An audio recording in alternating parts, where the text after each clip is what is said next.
You are listening to Code and Coffee Talk with Just a Techpreneur, podcast episode 5.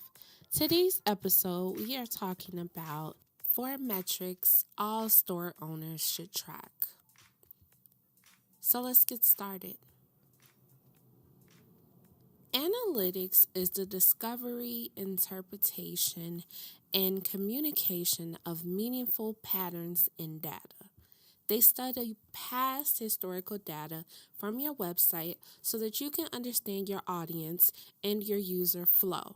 Your analytics give you a first-hand view to see where your users might be getting stuck in your website and sales funnels. This is important because without your analytics, you cannot fully understand the traffic that is coming to your site. Your analytics can help you build a more focused audience for your promotional ads, for your social media strategy, for content creation. It lets you know what your visitors are looking at and what they're looking for on your website. With your analytics, most business owners look at the number of visitors they have and think that's all they need to know. But website traffic doesn't generate money. Money is made by conversions, not views. You can have 3,000 people visiting your website each day and have 0 purchases. Yes, you have the traffic, your content is being seen, but your website isn't producing conversions. People aren't purchasing from your site. They aren't downloading a freebie. They're not getting into a funnel that will turn them into a paying customer. Your website success is not measured by the amount of views, but by the amount of conversions. Your business is here to make money, not to just give away information for free and never generate income. Or you can give away the information for free that you would like to use to bring in your visitors, but make sure you are moving them from that free content to some type of funnel. Without a funnel, you cannot turn cold customers into purchases. Now, if your website is strictly for free information, then that doesn't apply to you. But most business owners, most store owners are there to make an income from their website, from their products, from their services. Using your analytics to see the success of your website is a great step. So with the 4 metrics that every store owner, every business owner, every entrepreneur, every personal brand, every website that is here to make income should be tracking these 4 metrics. The first one is bounce rate. This is the most widely known metric of analytics to anybody. Even if they don't look at their own analytics, they still have heard about bounce rate. Your bounce rate is the rate visitors come to your site and immediately leave. They don't go look at other pages. They simply click on from the search engine results and then come off. If you have a high bounce rate, it could be due to multiple things. It could be that your website loads slow or it's broken. The link to the website is broken, and therefore your visitors can't get to the information that they're looking for. If you have a slow website, then most people, if it doesn't load within 5 seconds, they're off your page. They think that something is wrong. Your website could be not mobile friendly. And if they aren't mobile friendly, most users nowadays are looking at information from their phone. So If they are going on their cell phone and your website is only optimized for desktop sizes, then your content could be hard to read. They'll have to zoom in. If it takes too much work, they will leave your website. So it's very important for you to keep track of this metric to see what can be going on. If you have a high bounce rate, then do a quick website audit. This will show you if you have issues with mobile optimization, if it's slow loading. You will be able to diagnose those issues from a quick website audit.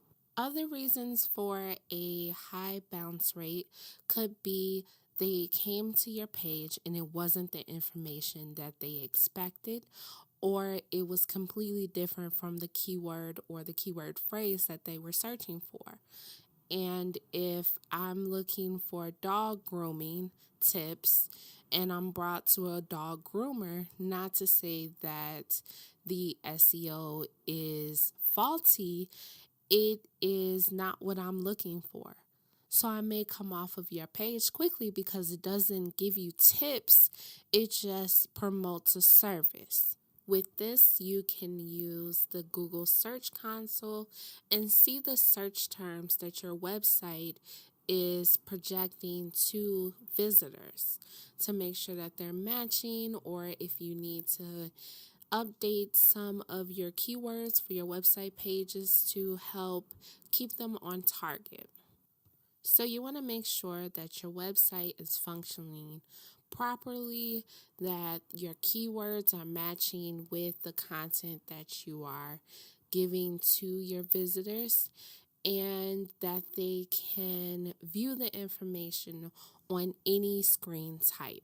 If you are going through and you're making updates and in 3 to 6 months you see no changes, then you may want to make sure that your Google Analytics is installed correctly and the search terms in your search console are matching the information that you're providing on your website. The next metric that you should be tracking is new and returning visitors. This is important because if you have a high new visitor rate and a low returning rate, you could be bringing in the new customers with no problem, but there's keeping you from getting your returning visitors back to your site and engaged with your content, getting into your funnels and making purchases. With your returning visitors, if they have read a blog post from you or gotten into a funnel, then that means that they are ready to learn more about you before they make a purchase. And if they're never returning to your site, to your store, then you've lost that customer. Now, in turn, you can have a high returning visitor rate and a low new visitor rate. And you can have the same effect of your returning visitors that are loyal to your brand. They're there, they're reading your content. You have those eyes on your content, but they may have already purchased the item in your sales funnel, so they're just there for the content. Gaining the new eyes on your content is just as important as keeping your returning visitors.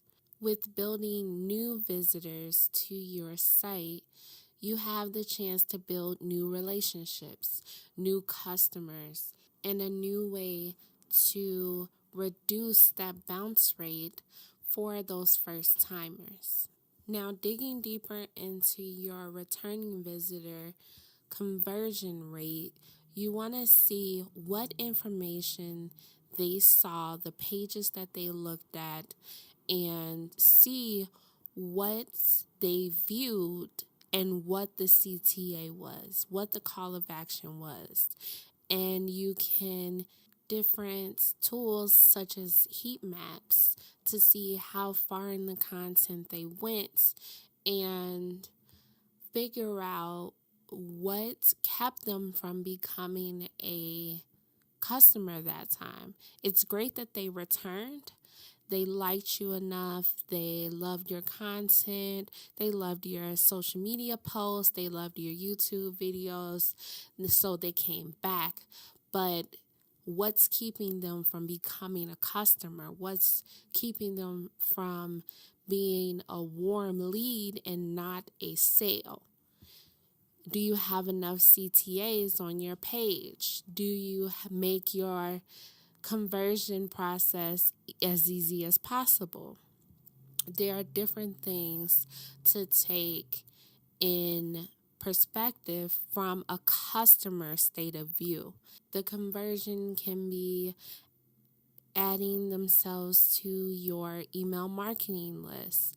It can be to purchase your book, download a free sample. Whatever the conversion for that intended page is, you want to make sure that there is nothing that prevents them from making that conversion. Most times, your first-time visitors, they come back and they interact with your content maybe 3 or 4 more times before they become a customer. You're building that loyalty, that relationship with them to know that you are the place to go for that intended product. So, your new visitors are just as important as your returning visitors and vice versa.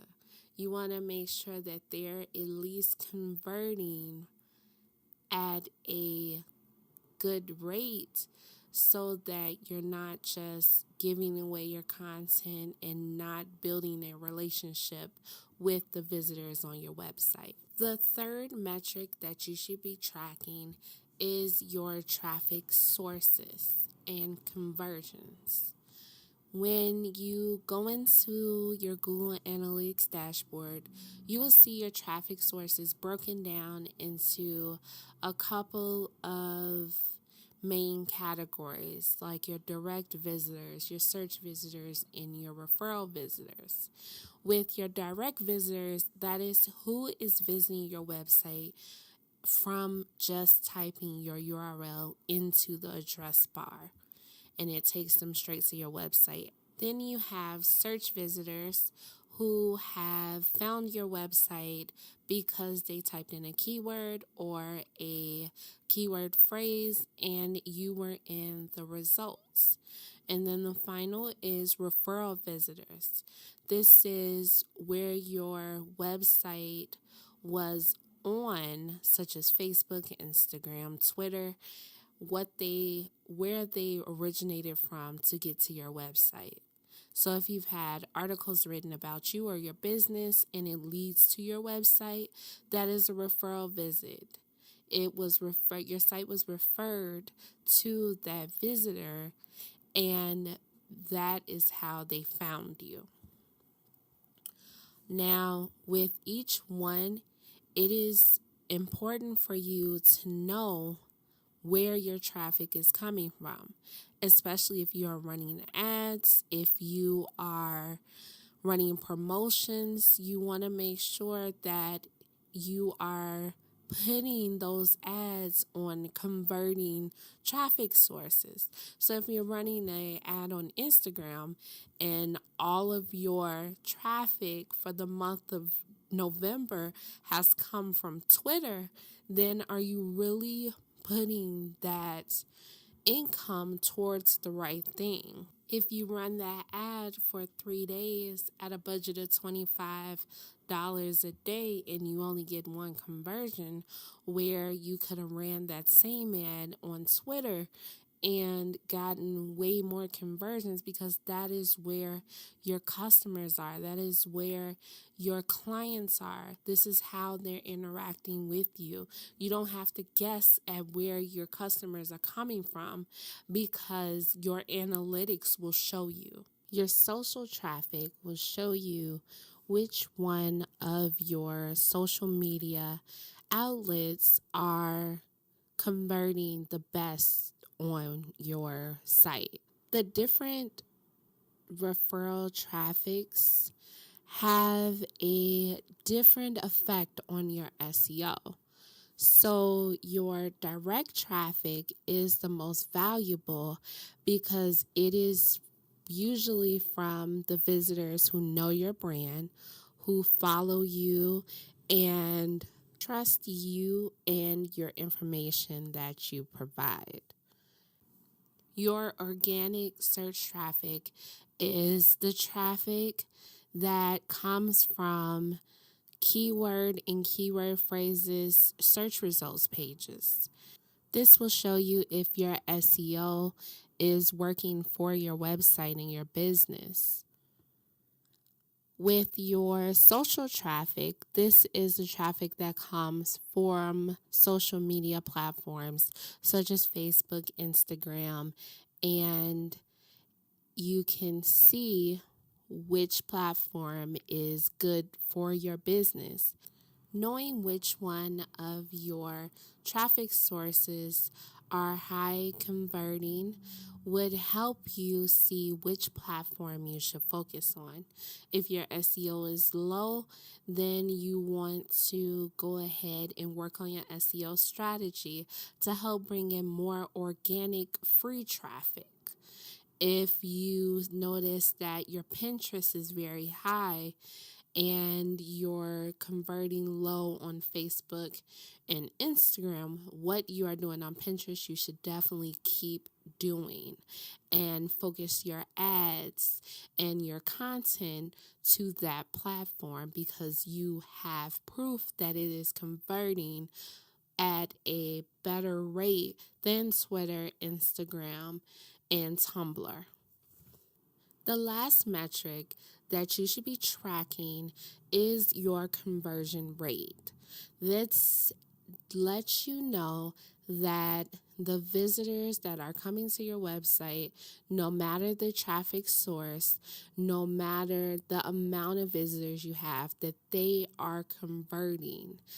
Now, a conversion can be a sale. It can be that they added to your email list, that they did a social share of your content, that they signed up for a webinar, they signed up for a one-on-one with you.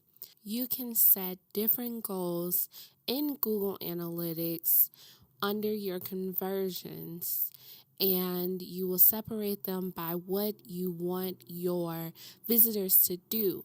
And it will let you know how each goal is performing. If you have a high conversion rate, then what you're doing with your website and your promotions are working great. But if you have a low conversion, you can be attracting the wrong visitor to your website. Your call to action may be unclear, or your sales copy isn't giving them the information that is needed. And it could also go to your website's not loading, or they're being sent to the wrong page, or the content that they're looking for isn't the content that showed up on your website. Your conversions are tied directly to your profits. So you want to make sure that you're doing everything possible on your end to get the right visitor to your site and get them to convert. Even if they are just converting for a freebie, they've converted, became a warm lead, but that freebie is going to have another CTA. It may have a course or a training that is paid that goes with that freebie that you've given them. Most times it's called a tripwire, something low cost that will get your audience to convert to a paying customer and into your funnel to where they can purchase even more low priced items or book a service with you, book a consult with you. And it starts at free. the free information that you give. You want to make sure that it is meaningful, that it's something they can use, is actionable, and it makes them want to dig deeper into your content. They build that trust with you where they will ultimately make a purchase. Now, not everyone will convert. Not everyone will want to build on that relationship, which is why this conversion rate is so important. Because if you are targeting those customers that you know need your content, they may be missing the critical piece of how to get started. They may be missing why it's important, and it's your responsibility to give them the information needed to convert to that paying client you're looking for. I hope this information helped you understand the most important metrics to track as a business owner. Thank you for listening, and if you enjoyed this episode, please take the time to subscribe and review. Show notes can be found at justtechpreneur.com/episode 5.